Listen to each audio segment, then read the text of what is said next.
It seems like every day more evidence is coming out about Supreme Court Justice Clarence Thomas's corruption.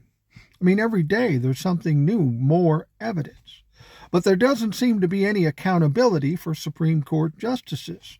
Clarence Thomas is basically thumbing his nose at Congress and the American people. There is no code of ethics in the Supreme Court, so apparently they can do whatever they want to do. They've always said we can police ourselves. We're on the honor system. But it shows the Supreme Court has no honor, and they aren't policing themselves. Not even John Roberts, the Chief Justice, has done fuck all. He's held a blind eye to all the corruption that's showing up in the Supreme Court, and that is troubling. So the House Judiciary Committee, Dick Durbin, says, Chief Justice, we'd like to talk to you.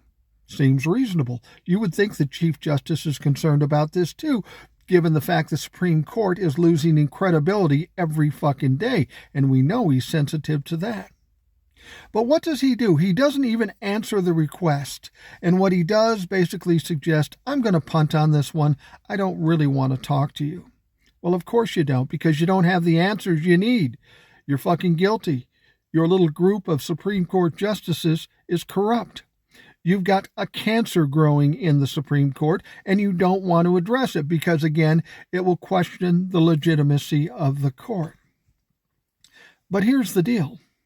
Shouldn't the Chief Justice, at the very least, go and speak to the House Judiciary Committee in Congress?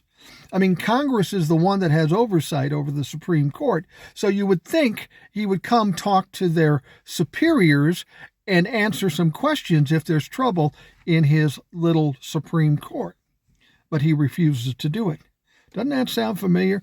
All Republicans don't have to comply with subpoenas. And why? Because they know they're guilty. They can't answer the questions. So instead, they stay silent. They avoid testifying so they don't have to answer the hard questions.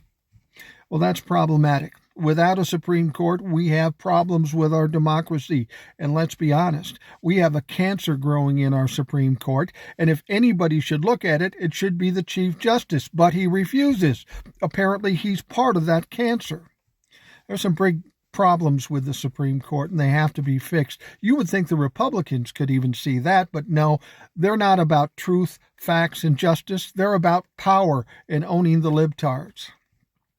After 2024, we're going to have to take a hard look at the Supreme Court and fix this shit if we want to maintain our democracy.